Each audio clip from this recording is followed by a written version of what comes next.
Oh. Okay, now put the books down and look like you're saying something smart. That's a setup, right? I'm just torturing you all. Yeah. I don't know. She wrote about a brain surgeon, so she might have to lead the pack. A code, Let's do it from this angle. a code breaker. Yeah.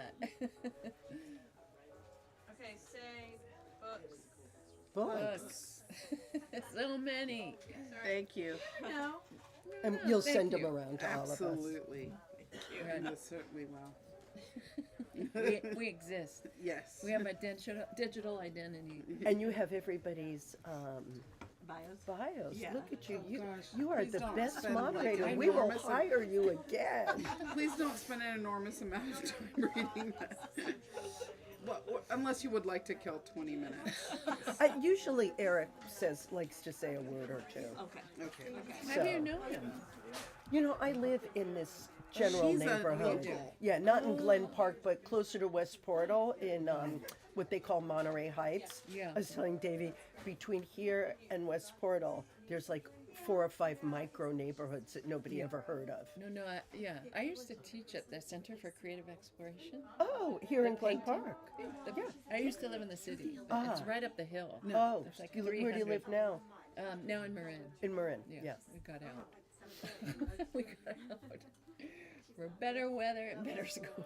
Oh God. You know. So I was thinking we'll talk about 40 minutes and then 20 minutes for questions. Perfect. Great. I would love to hear what other people. Yeah, have to conversations say. are good.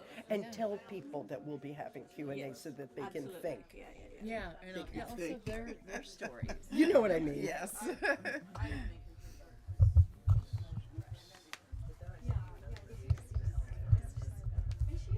All right, so Do you want to?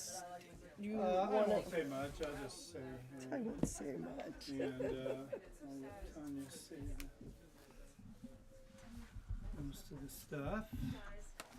Thank you, Eric. Sure. Thank you, Eric. Absolutely. So we'll need to check the levels before you really get wrong. Okay. But that's great. Yeah, you have some water. I got a pitcher and some glasses. I have a little water. Yeah. Everybody, you have Have your you own. covered Do you this what one? you want? Yep. Yeah. Okay. Great. Yeah, thank you for the water. And so this mic, you know, if it seems appropriate, you can use that. But basically, you're going to be picked up here. Okay. If you really need to pass it to people, we can do that. We should go It's a around small that way instead of room, right too. right in front of the speaker, just because of feedback issues. Okay. But it's on a long cable, and let's see how the cable is. Cable is this way. I brought this So book why because don't one of her we- questions was, you know, what feminist literature. I went to the There's always 50th something you don't anniversary at the Commonwealth Club. I did, and think. mostly because I want them to review my book Yeah. because it takes place at the moment that Ms. came out. Wow. So Here. I did make a connection with their That's editor. good. Oh, Yeah, good. yeah, yeah, Very yeah. good. They had just put their winter. So yeah, so if you do decide to take it, hand it out there. it I've comes gotten out some good really reviews easy to actually. I'm happy. Yeah. Yeah. Got No, it comes out really easy notice and in just- Publishers Weekly. Oh, wow. Yeah, Sure. yeah. for I was you. very happy about That's that. wonderful. Oh, Yeah. I put it so it's going You're on out for there a now. lot, so you're doing. And a I'm lot. out there. That's big. That's wonderful. Yeah. I think that's So what you you Kind do. of have to. You have to. Yeah, you kind Kind of of, whether you like it or not. I No, mean, you do. All right, so we're going to check all these marks. So hold that one, so we're going to check that one. you like these notes? Mine's are. I typed You them. you were so wonderful. I put it on my phone because wasn't sure if my printer was going to be working today. So She's jet lagged. You have a big. Oh, coming from the east takes me weeks to get over please there. don't tell me that. I was so proud of myself. Like I got to North Carolina with my mom, and then that night we slept. Like we went to bed on time. And so I thought, I go for it. Hello? I suddenly broke the code, right? And then the next day, my mom and I also went to bed on time. Okay. Hello? And then I got back here and I promptly took a nap at 6 p.m. And I was And like, that was it. Yeah, that's And it's all now over. Then it's you're all- up at 3 in the morning. Yes. Oh, Hello? and I'm like, this Yeah, is it's working. horrible. I was so proud Hello? of myself. That works. Testing? Yes, I can hear Hello. you just fine. Does that work? Nina, are you going to be moving that mic around? No. Yeah, so You don't want to touch it. Well, I don't think he wants me to touch it. Hello. Ooh. Hello. If you just speak normally from where you're at, resist the urge to move it. I won't touch it. That'd be a good idea. You hearing yourself? Yeah, I hear it. Do you hear it? We hear it. Okay. Is it a little feedbacky? A little bit. Maybe if you just move it a little away. It's good out here. No, just I would just Yeah, Debbie, just well, you can't really move it once it's in one place. We need to kind of leave it in one place. Okay. So that I don't have to try to second guess whether she's not very well behaved. Said the one friend. I'm gonna have to have a word about the etiquette of the panelists here. Isn't that So the we're gonna- theme of tonight? Yeah, really. we're Out gonna- of the box. We're gonna Right. plant it and leave it. So Plant that it I, and so leave that I it. know We're where with it you. is. We're with you. We're with Okay. you. Well, We're with you.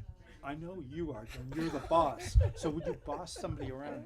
Okay, so we'll get it closer so you feel less inclined to go at it. Okay. Say something. Hello. Go ahead. Okay. you Hello. say something. Feminism. That's good. And Debbie? Feminism. Okay, I think we'll be okay. I'll Okay. adjust the levels a little bit. You hearing yourselves a tiny Yeah, bit? yeah, we did. Uh, We did, yeah. Okay. Good. All right. And it's a small room. Yeah. We're good. So we're going to go back and turn down the music, and we're going to start streaming to the world. So we'll get Ooh. that going, and then we'll let the panelists Does the world know we're have their streaming? head and do what they come to do. Thank you all for coming out. Joan Gelfand put this together, and I think I'll leave it to Tania to go ahead and introduce the panel, but first I'm just going to go back and get things started at this end. So, Okay. all right. Well, thank you so much. Thank you to Eric. Thank you to Gordon Beckett. Oh, not ready yet? Yeah. Okay. I want everyone to smile There's at a me performance aspect to this. because I always take a picture of the audience, mostly he's because got I a don't know video? most of you. Well, I think Because they could why? see streaming it. Why do you do it? Because I don't know most of the people in the audience, and I was a debut novelist at 52, so it's great to see strangers. We're going to be. Okay. Boy, the world is a very jiggly camera. Okay, Tania, take it away. Well, welcome everyone again. Thank you for being here, and I really want to thank Eric and Gordon Beckett for having us, and to Joan for organizing this panel, which is very appropriate for Women's History Month. I thought I'll start by telling you who our lovely panelists are, and then maybe ask them about questions that are related to feminism and their books, and then have some more general questions, and we hope you'll have questions for us at the end. So let me start with Joan, since she was very kindly organized this panel. Joan Gelfand is the author of 3 volumes of poetry, an award-winning chapter book of short fiction, and a novel Extreme, which was a finalist in the International Book Awards. Her poem about Lawrence Ferlinghetti was the basis of a film, which was featured in over 20 international film festivals. Her writing has appeared in more than 150 literary magazines and journals, including Huffington Post and the San Francisco Chronicle. A teacher and mentor, Joan is President Emeritus of the Women's National Book Association and a member of the National Book Critics Circle. Her guide, You Can Be a Winning Writer, The 4 C's Approach to Author Success, is an Amazon #1 bestseller. Joan holds a BA from San Francisco State University and an MFA in creative writing from Mills College. She's the author of Outside Voices, her new memoir. And yay. And she lives in San Francisco with her husband, Adam Hertz. Well, thank you for organizing this again, Joan. Thank you. Devi Laskar is a poet, novelist, photographer, former newspaper reporter, and lifelong Tar Heel. She is the author of the award-winning The Atlas of Red and Blues, which was named by the Washington Post as one of the 50 best books of 2019. Her second novel, Circa, was published by Mariner Books and selected as a Goop Book Club pick and a Book Club Girl pick. Her third novel, Midnight at War, will be published by Mariner Books next year. She holds degrees from UNC Chapel Hill, University of Illinois at Urbana-Champaign, and Columbia University. She now lives in California with her family. Welcome, Devi. Thank you. And Nina Schuyler won the W.S. Porter Prize and the Prison Prize for Climate Literature for her short story collection, In This Ravishing World, set for publication this year. Her novel Afterward was published in 2023 and was named a top 100 notable book by Shelf Unbound and a top book by Alta Journal. Very well deserved. Her novel, The Translator, won the Next Generation Indie Book Award for General Fiction, and she was a finalist for the William Sarian International Writing Prize. Her novel, The Painting, was a finalist for the Northern California Book Award. Her nonfiction book, How to Write Stunning Sentences, is a bestseller. She teaches creative writing for Stanford Continuing Studies and the Writing Salon, and she lives in California as well. So welcome, Nina. And it's so great to have all these wonderful, like all of us from California, because we're talking about feminism and the intersection of feminism with storytelling, and it's Women's History Month, which I believe had its genesis here in Sonoma, Santa Rosa area.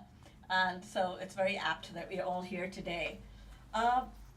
You know, feminism and storytelling has always been like a vehicle for change. Whether you're talking about ancient myths or you're talking about the contemporary novel, stories have the power to evoke change, make change perception, ignite empathy, sympathy, as well as challenge societal norms. And to that end, I thought maybe I could start with you, Joan, first. Your novel, Outside Voices, it's a stirring account from the front lines of the feminist movement. You arrived in Berkeley in 1972, and you say you were enmeshed in second wave feminism as we interpreted it, you and your community. Can you tell us about this and speak to what you meant by that? This book is a memoir, and it's set in this very particular 3-year period, 1972 to 1975, which was kind of the climax of second wave feminism. Just for education purposes, first wave feminism was suffragists and winning the vote.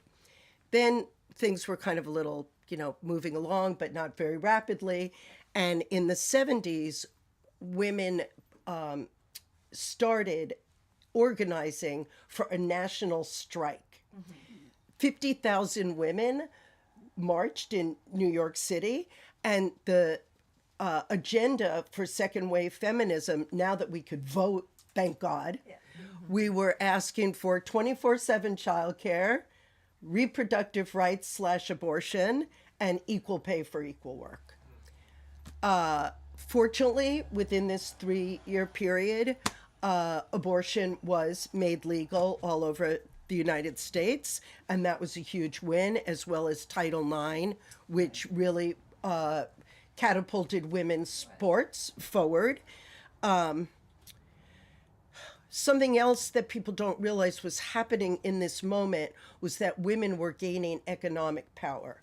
So because we're so empowered now, people don't realize that in the 60s and into the early 70s, women couldn't get a mortgage or, if you can believe it, credit cards. So now you had, and in Berkeley, we had a very empowered community who were starting businesses like restaurants, bookstores, record companies, presses. And that was my venue. And by landing in that environment in that particular time, I was a young kind of wannabe poet who really didn't have the confidence. And if the book is really making the point that if I hadn't been in that community, I would not have had the confidence to find my voice, publish, speak. And so that's kind of the gist of what the setting is for the book. Yeah. And you do say it was not an innocent time by today's standards, but though it can appear to be so, because we were we're fighting for the same things today as well. It's such a reflection. Yeah. We are. That's a sad thing. Yeah. That's a very sad thing. It was innocent in that, and someone said this to me at another talk. She said, why did we feel like we had so much more time then? And someone said, social media. And, it was a time when, if you wanted to see your friend, you had to either go over because nobody answered the phone. We didn't even have answering. I mean, it sounds so crazy.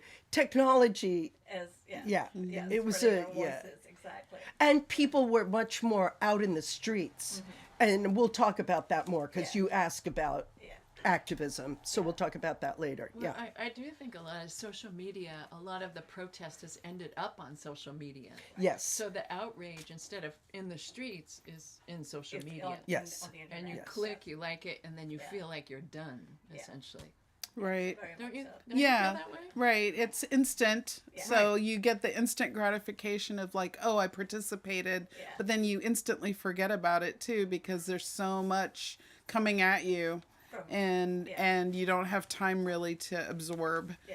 And I feel like, especially as a former newspaper reporter, like the people who taught me in the 80s and 90s would just, they're probably all rolling in their graves right now because the media has changed, right? It used to be very factual based and now it's so opinion based, right? Exactly, And most people have a hard time discerning between, well, is this the truth or is this someone's interpretation? Clickbait, Yeah. Absolutely. Yeah. Well, talking about voices and out there, one of the central themes of all your work is about, or one of the, there's so many themes in your novels, but one of them is about the silencing of voices, whether it is a well-meaning husband in the Atlas of Red and Blues or the expectations of a immigrant parent in your most recent book, Circa. So can you tell us a little bit, I think you said there is silence is ineffective.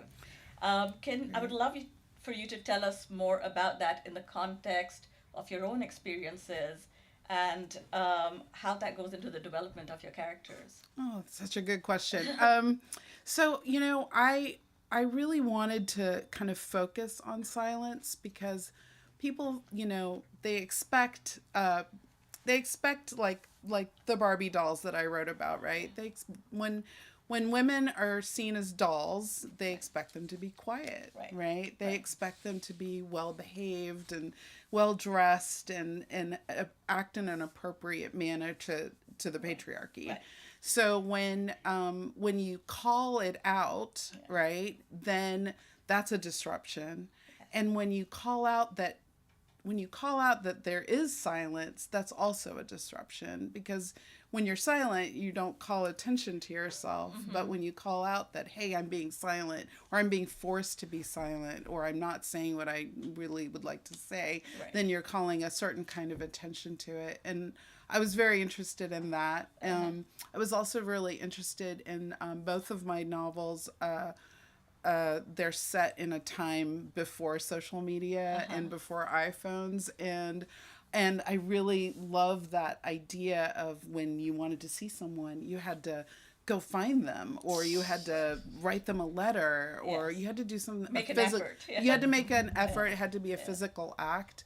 And I was really interested in how we've lost that. And I feel like when we call that out a little bit, that's also a way of saying, hey, maybe we, it wasn't all that bad when we were writing letters and driving to see someone. It was it was a different kind of relationship we had. And the silence also, in especially in my second book, it's a cultural silence too, where the patriarchy is still alive and well, and it is certainly in the publishing industry, right? Like 86% of all the books that come out are, for and white men who are old and straight, right? So like it's a very select group, and so then there's 14% that's covering women, people of color, LGBTQ, And so I think it's just so important that we all kind of band together as much as possible and develop our own canon and our own community, right? Right, and there is something very brave and scary about when you're in a culture that kind of puts that silence upon you to speak up and to define Right. it, and there is something very brave about that.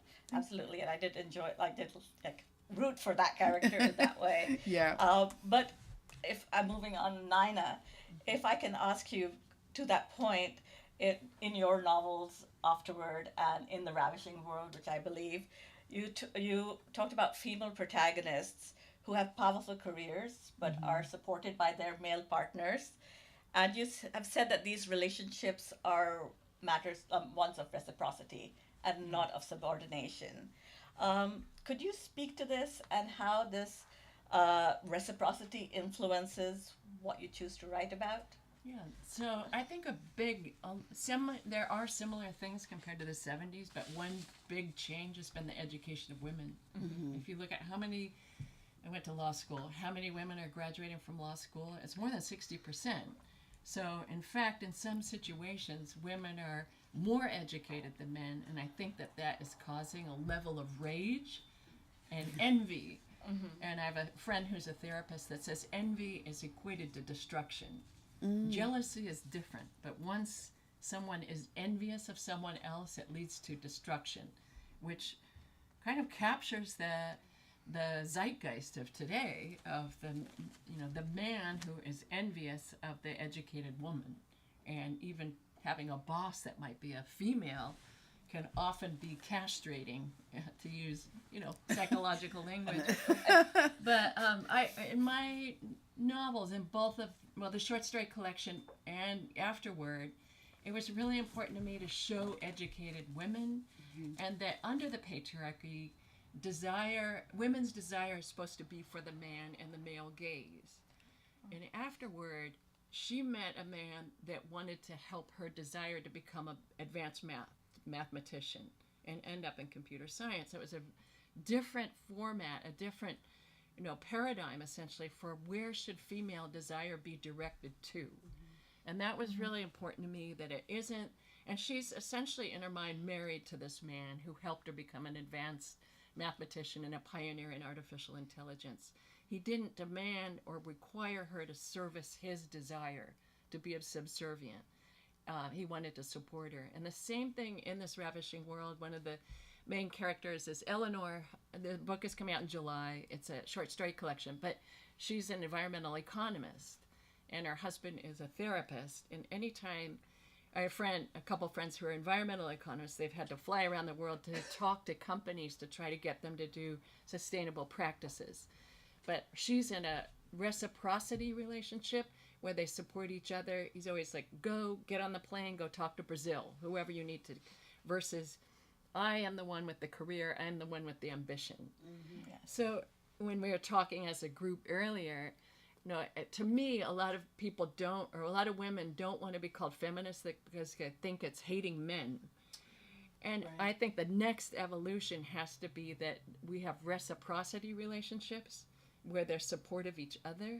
Now that's going to take a lot of work. I know I have 2 sons, so I'm raising them to value women, not as objects or Barbie dolls. But it's that kind of, in the on the ground doing the work of educating men and young boys to not see women as objects, that they're full of desire, they're full of ambition, they want to be educated rather than being subservient. And then afterward, it's also set in a Japanese culture, very much like a South Asian culture, where women are kind of seen as subordinate, and yet they still are. And they still are, but yet this character, kind of disrupts that status quo, and looks for reciprocity and gives her own power. He does. Yes. His main love is not adherence to culture. Yes. In a Japanese society, my sister lived there for nearly 10 years. During the 80s and 90s, she could not have her own bank account. She wasn't allowed. She was married, but it couldn't be a separate bank account. So her husband had to be in control of the money. So, and a lot of women, suffer still in this kind of paradigm. But her Haru, who's her husband, her in her mind, she's her husband, abides as his allegiance is to advance math and helping her, become an advanced mathematician. So, And he does. Yeah. and I remember hearing, I forgot her name. She was involved with Meta. Anyway, it'll come to me. But she said the most important decision for her career, and she advanced in Meta. One of the top women there was that who she married. And then I ran into a quote by I wrote it down by Sigrid Nunes, who we know wrote The Friend and the recent book The Vulnerables. When I think of the men I've been with, every one of them stood between me and my writing. And she's an older woman, but it's like, so there has to be a lot of discussion, I think, before you even partner with someone to understand that there's ambition and dimensionality. Absolutely. Well, talk about Sigrid Nunes, and we're talking about feminism and feminist literature. I'd be interested to hear, and maybe I can start with you again, Joan. What is your view of the term feminist literature, or for that matter, women's literature? I thought about this a little bit.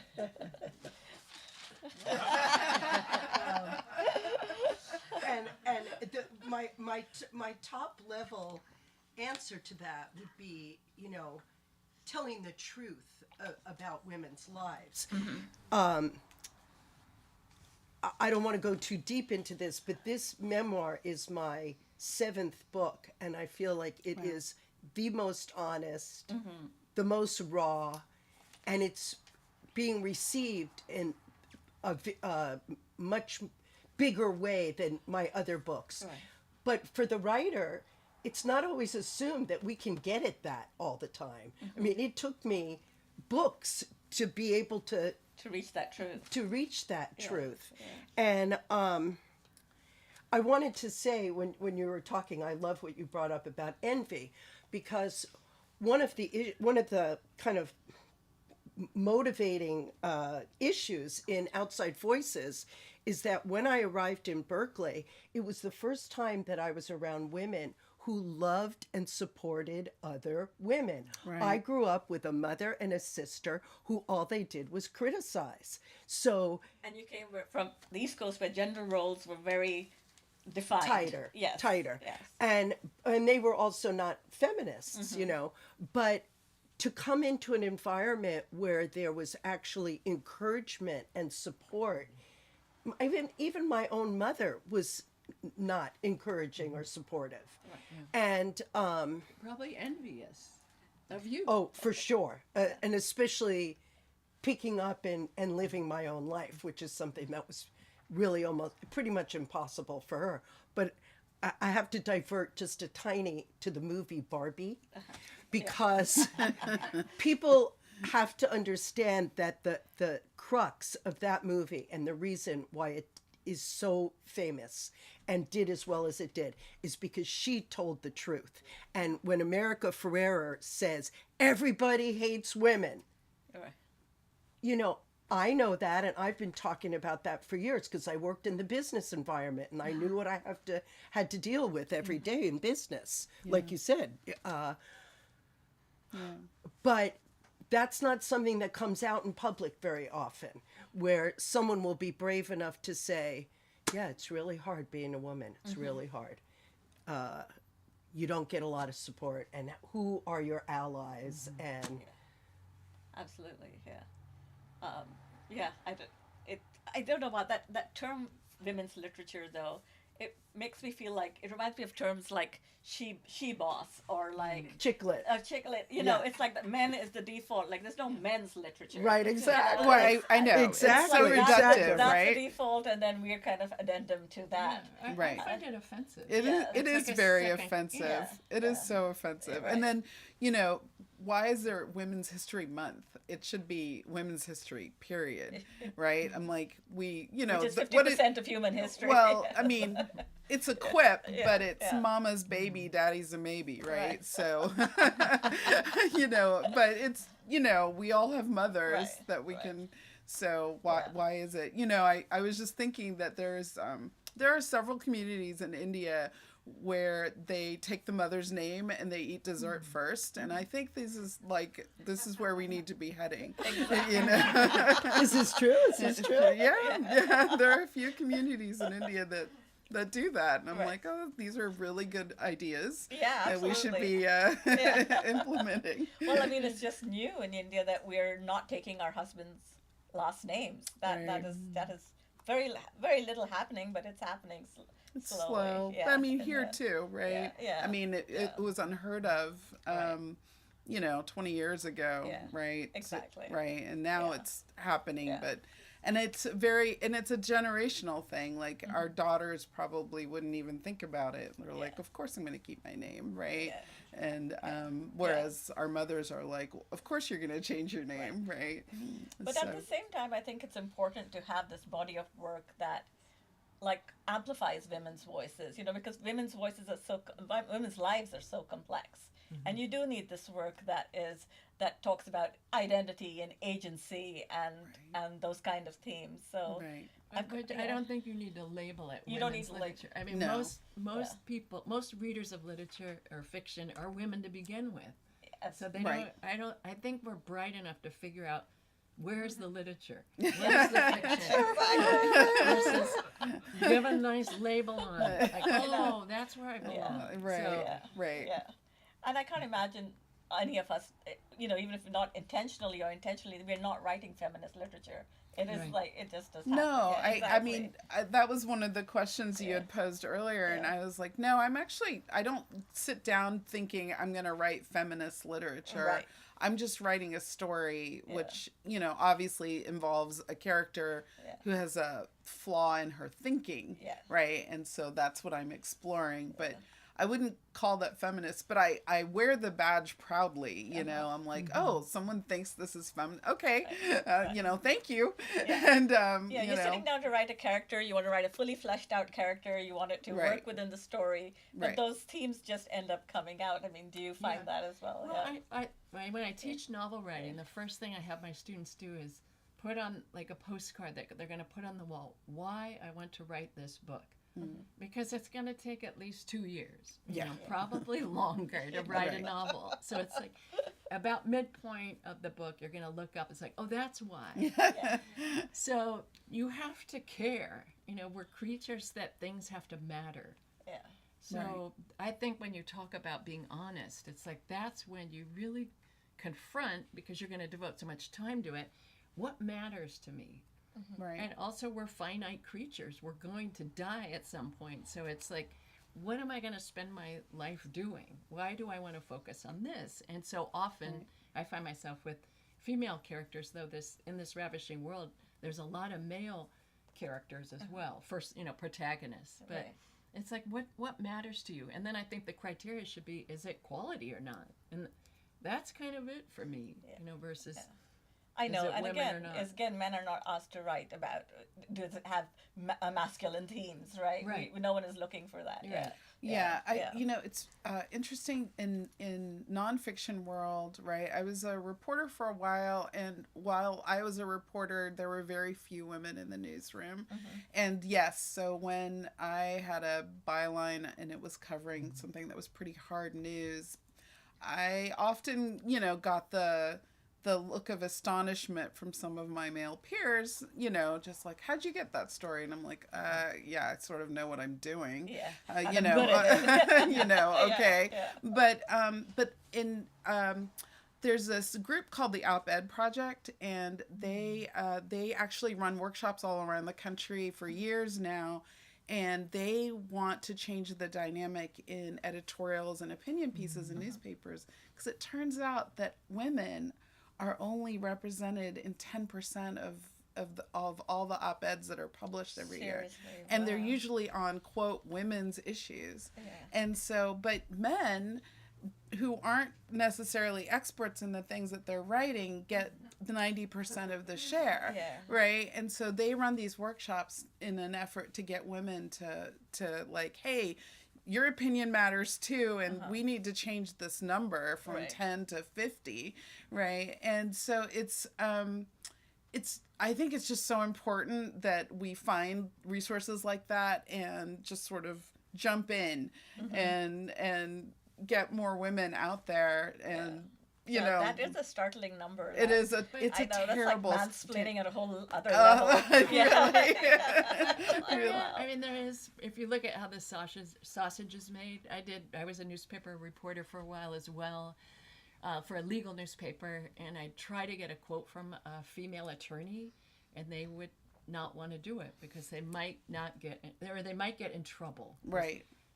So talk about the voice. You were Right. bringing up the voice. I could easily get men to comment on a legal case or a legal matter, but the women were timid and just didn't want to stand out and draw attention to themselves. Right. So And there- especially in the 80s and 90s, yeah, like well, this it was the 90s, and so yeah. this says something about, it's not just, you know, there's some self-censorship going on with the op-ed problem, right. and also just in newspapers. Just, are you willing to put yourself out there and maybe get into a conflict? Right. You know, and that there's so many, you know, again in law school, so many women I met that were conflict averse. Right. Like, I don't want to argue about this. It's like, it was just really interesting to find them in law school, like, Right. unwilling to step forward and present Right. something. Why do Right. you think that was? Just I think that's, you know, we're now From we're in their the essentialism versus, you know, culture. So, you know, you could argue that the female is actually a social construct. That's what I think. That we're trained not to. We're trained to bring harmony. Right. We're trained to bring peace. Yeah. We're trained to resolve things. We're trained to kind of edit ourselves out. Right. And maintain the status quo. yeah, Yes, yeah. exactly. And then, you know, and if we're silent, Yeah. then the status quo is just humming along splendidly, and we don't, you know, nothing will change. And to that end, did you find, maybe I'll start with you, Nina, did you find any, when you're publishing your books, did you find any pushback in the stories you were trying to tell? Like, what did you have any particular publishing challenges, or everyone was pretty, Yeah. No. I mean, I think if you try something, this is not a gender thing, but if you try something different in publishing, the major houses are risk averse. Right? And the smaller presses are willing to take a risk and do experimental work, and it just is a different dynamic. So once I figured that out, if I'm doing something and the next novel I'm writing is really experimental, it's unlikely that a big house will want it. So I don't think it has anything to do with gender in my situation. It's like what I write. So. Yeah. What about you? Did you? I think there was some pushback. My agent couldn't place the book, even though it was so clearly tied to the 50-year anniversary of second wave feminism. And I thought she was not positioning it correctly. But I got lucky because the company that I was working with as my publicists went to work for Post Hill Press as their in-house publicity team. He said, "Did your agent sell your book?" I said, "No." He took the book, he literally walked it over to the publisher. Wow. So I got very lucky because he was he helped me ideate the book. He was very supportive of the book from the beginning. But it wasn't easy to place. I was nervous. Yeah, she was kind of getting a lot pushback. Yeah. Right. Yeah. I mean, I don't know if you find this, but when I was trying to publish, I think a lot of people wanted the same kind of narrative about South Asian characters. Oh gosh, As yes. the poverty caste narrative. They were very, they were taken aback by a character who had sex before marriage or was drinking or that kind of thing. And, Yeah, yes. I got a lot of interesting comments. Yeah. It took me a long time to find a home and for my debut novel because it's a book about racism and misogyny, right? And so that's why I take a picture of the audience, because I published at 52, so I expect my husband to show up at these things, but I don't expect strangers. And he is. And he showed up. And, You married well. I did. I You have a married good very heart. well.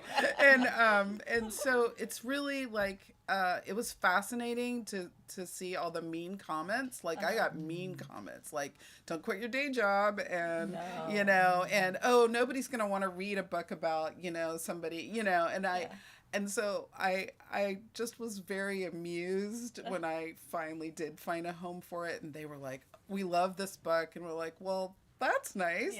But also, like, you know, as it did well, and I really just really wanted to call a couple of those people back and like, okay, how do you like me now? You know, but I didn't, you know, I was nice. So, but I got a lot of interesting comments, mostly because at that time people were like, nobody's going to read a book about racism and misogyny. And I'm like, okay, but and then with the second book, you know, it's written in second person, and I you know, it did get published, but when it was going out, I had more than one person say, well, nobody's going to read a book that's written in second person, so can you change it? And we'll give you the weekend to think about it. And I spent about 45 seconds after I got off the phone, and I went, nope. And then, This is how it sounds. Exactly.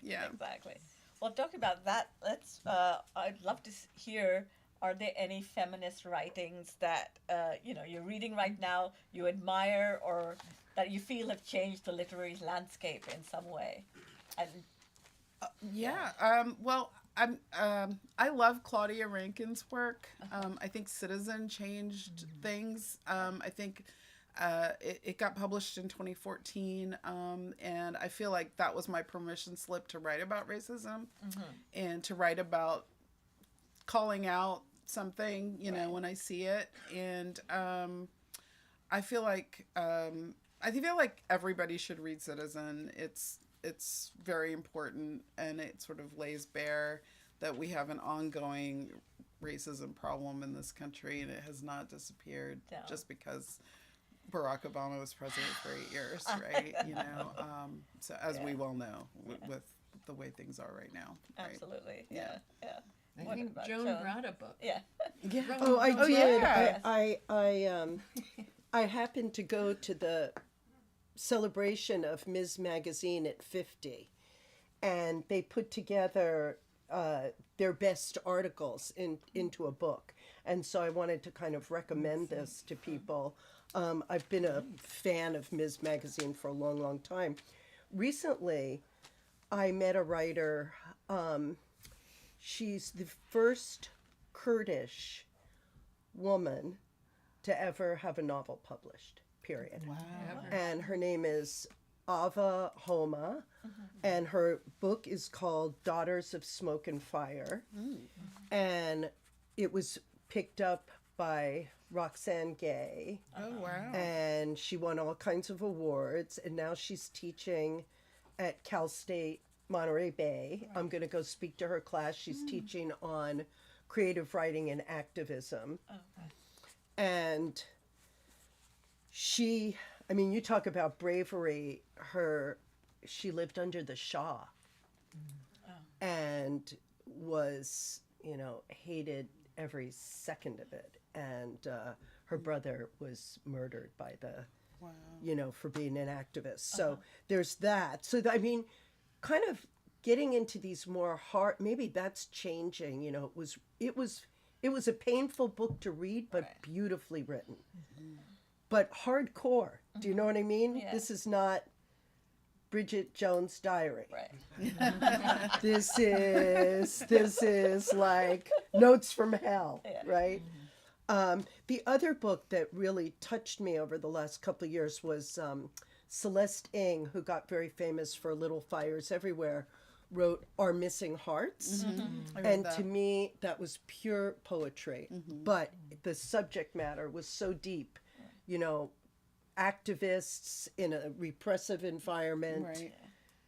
Right. Really important. And what I was going to say to you about, you know, women's literature feminist literature.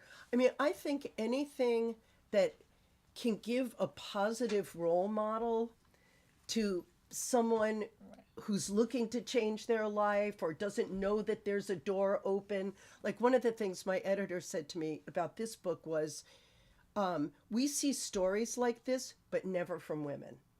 I mean, this is a real identity finding story of a young person who's incredibly independent, and you just don't see that very often. And she felt like she hadn't seen that very often, which may be why we had a hard time getting it published, but who knows? So, you know, you think about it, think about how many women felt like the door was open because in Little Women, you know, Jo puts her novel in the, you know, it really, I mean, think about these images. Yes. And so that's what I think, if we can get like lessons in chemistry, right? When you were talking about your book, I mean, her husband also was a huge advocate. Right. Yes. And sometimes it's just putting the idea in your head that it's possible. Right. Exactly. Does anything come to mind with you? Yeah, but it's mostly not American literature. That's fine. That's okay. That's fine. Literature is The literature. Elena Ferrante Yes. Neapolitan series, the quartet, Mm-hmm. watching the women's education and ambition.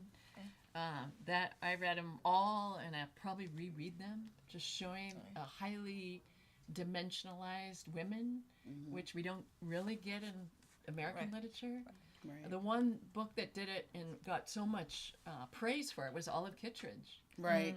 And everyone was like, wow, women can get angry. It's like, Yeah. you know, it's like, it was like, you know, a door did open. It's like, they're highly, you know, rich characters. Right. And we are, you know, highly dimensionalized beings.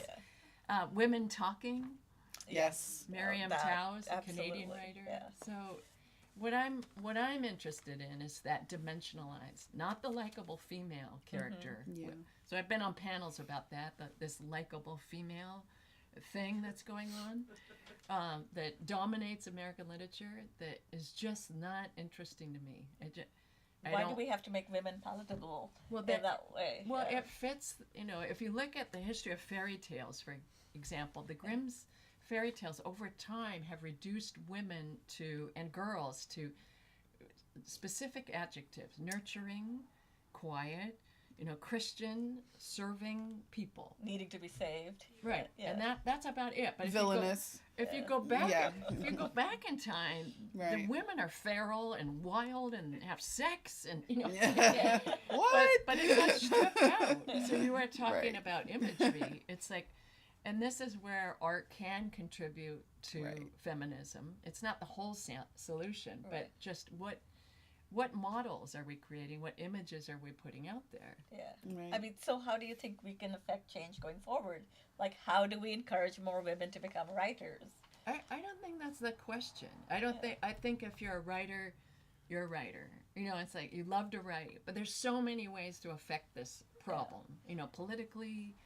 I was looking at, so you asked a question about social media. Right. We should all be getting involved politically. There's again, the law of Section 230 of the Communications Act of 1934. It gives a full immunity to all technology companies for anything that's published on there. So go ahead and put Taylor Swift in a pornographic picture. Strip her of her clothes. 43 million people saw that image in the last month. Yeah. But nobody can sue Meta. Nobody can sue Twitter because under the Section 230 they have immunity.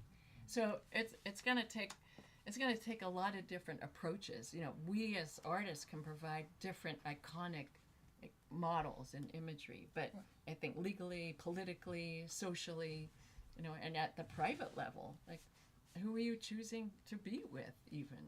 Right. Well, I think, social media does have the ability to amplify voices, allow people to organize, to protest, to give voice to marginalized, like women of color or LGBTQ.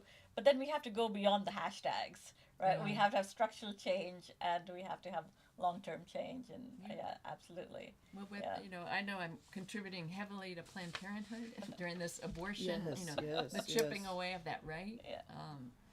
which many of us are, dumbfounded how we're here and what we can do about it. Right, especially since, it's worse off for our kids now than it was for us. And that's astounding to me, like how things have gone backwards, in so many respects.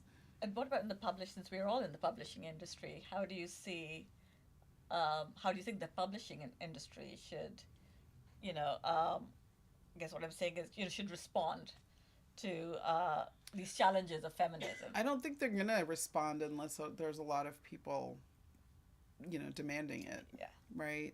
They're counting on our silence, or they're counting on our, they're counting on our ADHD to, just, because social media actually makes us, quite incapable of, holding a thought for more than a good 5 minutes, right? So they're counting on that, right? They're counting on us to forget or to move on to the next crisis. And it's just up to us to really do our level best to amplify voices that we think are marginalized or need a little boost, right? And to buy books. And to buy books by women. Exactly. By women. And by women. Present a dimensionalized image or the issues versus not by them. Right. Yeah. That's Right. In fact, they're driven by sales. So you think about Barbie or Lessons in Chemistry. I mean, if these books and movies are doing well and making money, then they're going to want to do it again. Yeah. Right. I mean, we're in capitalism, so it's money is power. So if you can, get Barbie or create something that makes a lot of money, then that's going to get a lot of attention. And it comes down to that kind of bare, crude fact. Right. They're not going to do. It's not right and wrong. That's not going to morally change anything. Right. At this point. It's and women's stories. It's a kaleidoscope, right? It's not just one. It's just not a monolith. And just being able to have all those voices out there. And things have progressed, because if you think about it, 25 years ago, when Jhumpa Lahiri's first book came out, it actually shut the door for a lot of South Asian authors. Because that was it. Well, we already have one, right?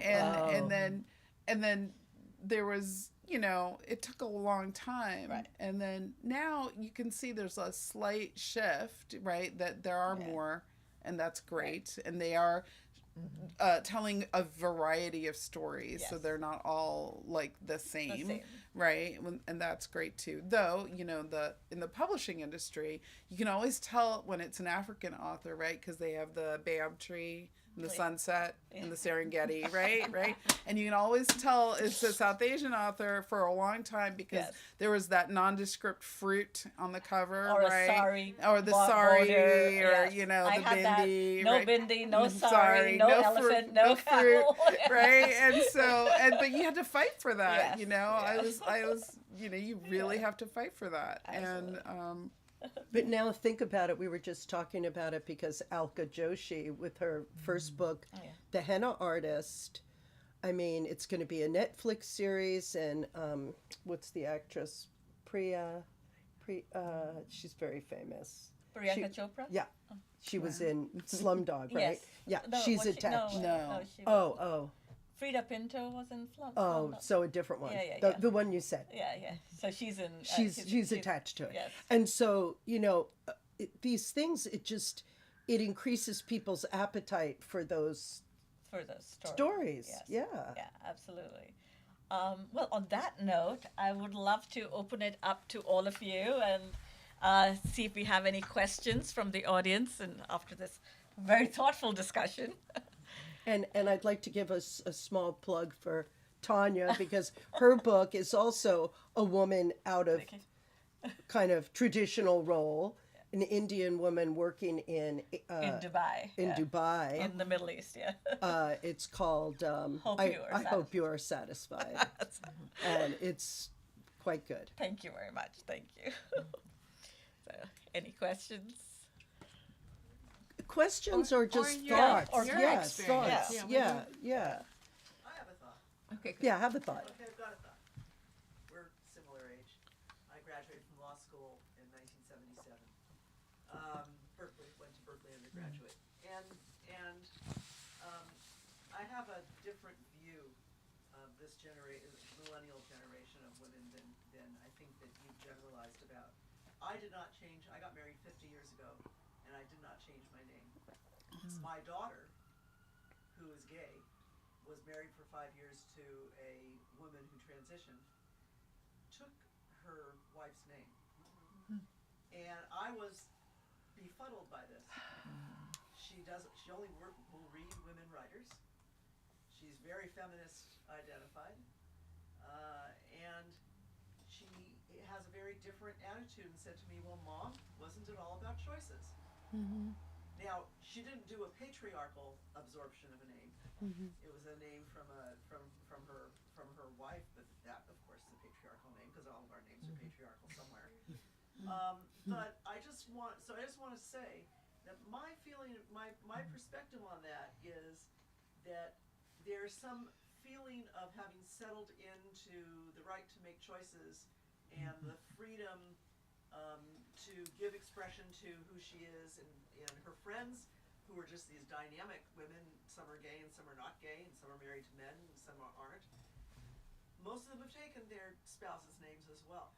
But I would never say they're not feminists. And I would have said that about somebody now if I didn't know these women and understood that their perspective is just very different. They just don't see it as, my daughter, I think I said, only reads women writers. She doesn't want to hear men's voices right now because she thinks we've heard too many men's voices. Sure. Doesn't mean she won't vote for a man, but she just doesn't want to read their books, and she especially doesn't want to read them describing women. So, I actually want to respond to that. So finish your thought. yeah, so I just want to say that she is a feminist who took her spouse's name, and so are her friends. And I think it is a feeling that taking the name doesn't have the same meaning or significance or battle cry or make the same kind of statement it did 50 years ago when I kept mine. Yeah, yeah. And Right. My mother-in-law continued to say, "I go by." Right. Yeah, Or yeah. Haley, Right. right? So I just wanted to say that because I heard a generalization, and I didn't really think it fit. Okay. That's good. Great. Yeah, that's really good. You know, at the end of Outside Voices, I talk about leaving the women's community because of separatism. And that just felt like too oppressive to me. Like, I had male friends and I had cousins and relatives, and I was like, I don't want to give up the men in my life. But I think at that point, it was like, if we don't kind of group and close the ranks, we're not going to grow as women. I actually felt like I had grown enough and I didn't need that. But I'm just saying, you know, with your daughter, it's almost like it's 50 years of confidence building, right? She's like, well, if I take my wife's name, it doesn't mean I'm giving up anything. There's no sacrifice. You know, whereas I think for some women, they were, like you were saying before, it's kind of subjugated. Yeah, There's no compulsion. right. That's it. There's choice built in. There's There's choice. no compulsion to do it. Right. And I want to say, as a person who's been I still practice and been a trial lawyer for almost 50 years. It is the early years, you're a stranger in a strange land. Yeah. You know, some stuff that you talk about, Naima, Naima. I can identify with when you talk about talking to women lawyers, and some I really don't identify with. Yeah. Because I made different choices. My path was different, and I came from a different kind of background. But I just think what feminism means today, because I am a feminist, and my children, I think all of them, 2 girls and a boy, would describe themselves that way, and I think my husband would as well. But it has different colors to it, I guess is what I want to Yeah. say. There's nuances to it. Yeah. I think that, like you said, that and what you pointed out, you didn't want to be separate. And to me, where we are now, it has to be relational. And so your daughter's in relation to this other being, and that's what you have to be looking at versus all the women gather together and have this, kind of cohesion. It's like that leads people to go away. Like, I don't want to belong to something like that. I mean, we are beings in the world. Well, that's as if you have to toe the party line. Right. Yeah. Right. You're either in, you're either out. Right. There's no nuances. There's nothing. But Right. women do have a very particular relationship amongst themselves. They do talk differently when they're just amongst themselves. Yeah. It doesn't mean that they don't want to have the relationship with men and talk the way they talk when they're with men. That is not the same. Yeah. Agreed. Yeah. There's Sorry, hands in the a lot back. of space. I'm not supposed to be talking, but. No, that's good. Go ahead. I'll try quick. Thank you all. I'm actually a jazz musician, female jazz musician, instrumentalist, and I grew up in Canada, and I have to say that I didn't notice the inequality in general, in any sense of it, even racially and economically as much, until I moved to this country after college. Wow. And it's been a whole different experience, like right away. I did live in New York for a couple of years, and I felt like that was, I always felt like everything was based upon the music. And women, there's many more great female musicians in New York, just out, doing as much. But here in California, I've just, I found it very difficult. I just feel like I'm often overlooked for, I know my place, I know my strengths and weaknesses as a musician, and I feel like a lot of, younger male players who don't play as well get called, much more. There's a lot more opportunities. It's incredibly male, probably the worst, I can't think of anything that's I would think it would be male dominated. extremely male dominated, Yeah. And so I just find it a struggle, and then I see, like, I'm Generation X, right? But I see these younger generations, these women, I see a lot on, Instagram all over the world, and it's just all they do is sort of post these videos of them looking pretty and, wearing a lot of makeup and and, that's what gets the attention. And even myself, like, I don't do that stuff, but, occasionally I experiment. I'm like, I'm just gonna, like, post it, like, put on a little more makeup and post a pretty picture, and it's like, nobody responds, and this is not just, this is all about the attention span thing, and people can't pay attention, and, I get that. Probably mostly about that, but, I can post a picture of myself and get 200 likes, but if I post great music or a great thought, or, it just, Right. You don't get the same response. Right. Or a great article, it's like nobody even pays any attention to it, and so I don't know what the solution is, and I do sort of feel like we're going backwards in a lot of ways, and I'm angry. I'm really angry. Yeah. What? Sure. Boxing gloves. Yeah, go ahead.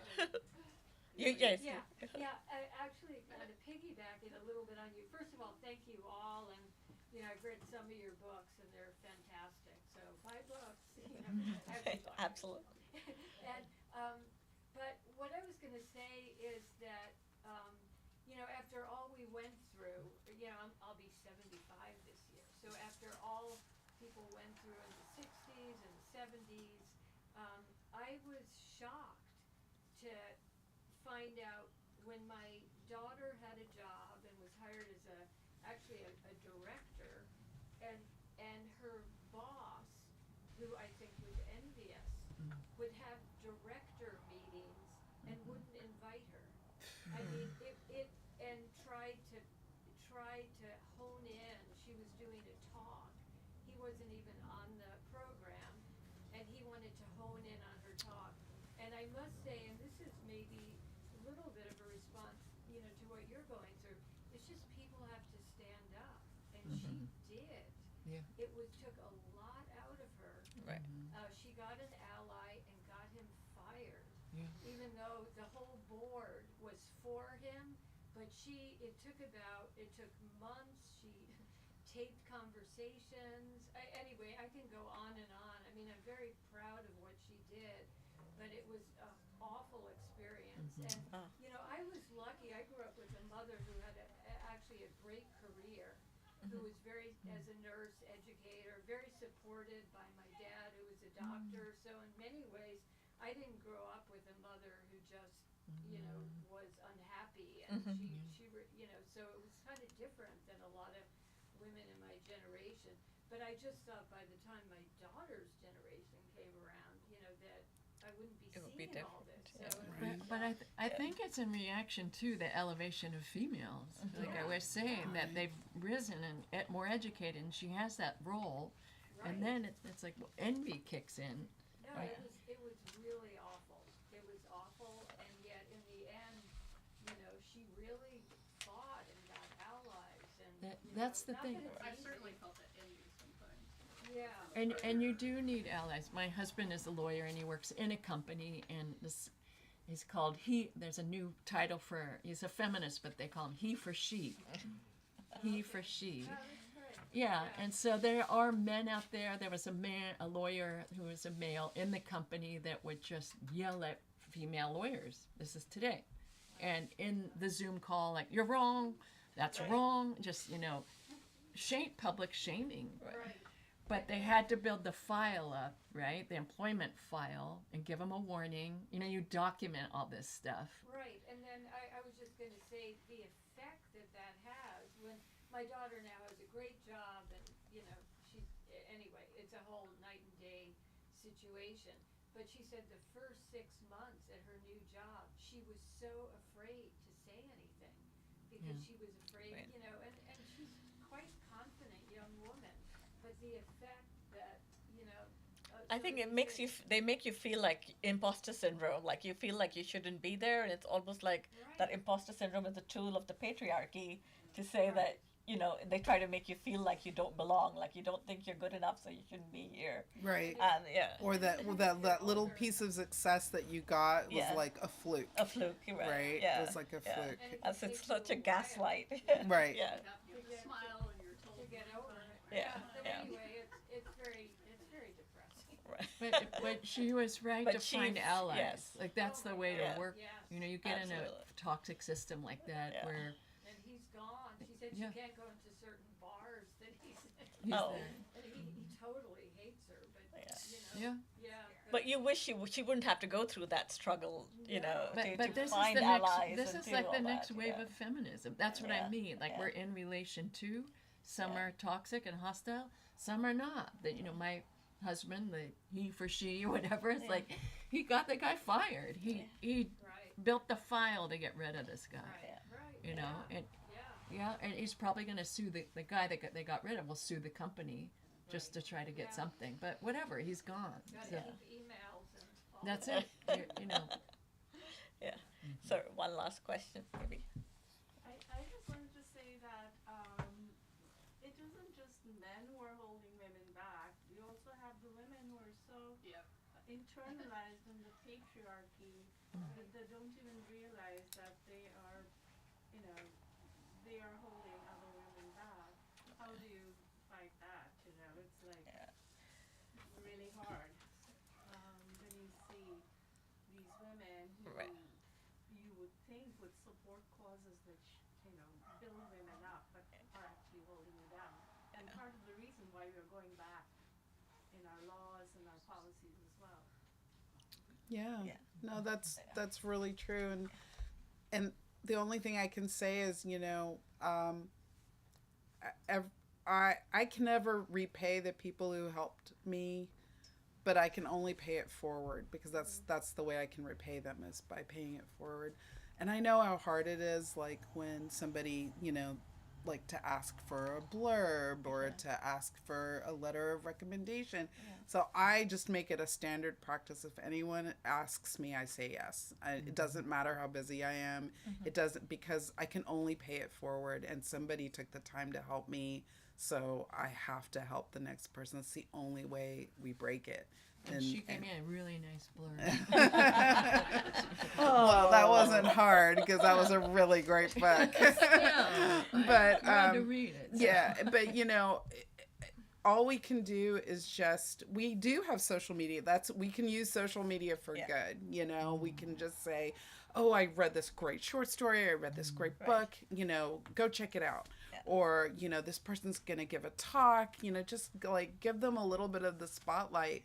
because you're just in effect helping yourself, you know, because we have to make the pool larger. I feel like I'm at a table where if the table has 100 seats, 86 of them are already occupied by people who have no interest in what I have to say and are tone deaf. And so it is my job as a writer to like get more people at the table. That's great. Yeah. That's really good. Absolutely. Yeah.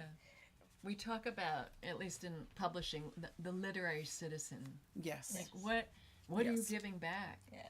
You know, we all got helped in some way, but what Absolutely. are you giving back? Right. Yeah. So that's kind of a term we have in our industry. right? Yes, right. The literary citizen, like be a good literary citizen. Yeah. You know, support other women, support other people of color. Just help as much as you can. Buy books.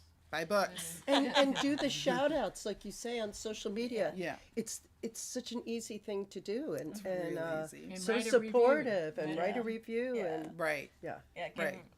5 stars on Amazon or on On Goodreads. Goodreads, right. I mean, I've seen like, you know, when you talk about women on women, it's been like a lot of writers, they're getting like Goodread bombed, like review bombed or something. and Right, It's right. really become insidious. So yeah, exactly. Right, Yeah. right. Yeah. Yeah. Anything else or anyone else? Well, on that note, let's keep speaking and advocating and writing. And I want to thank my wonderful panel, Devi, you. Joan, Nina, and we'll be, Thank you. Thank you, Tanya. and we'll be, Thank you. we'll be here around. Well, thank you so much. Absolutely. thank you. Thank you. Thank you.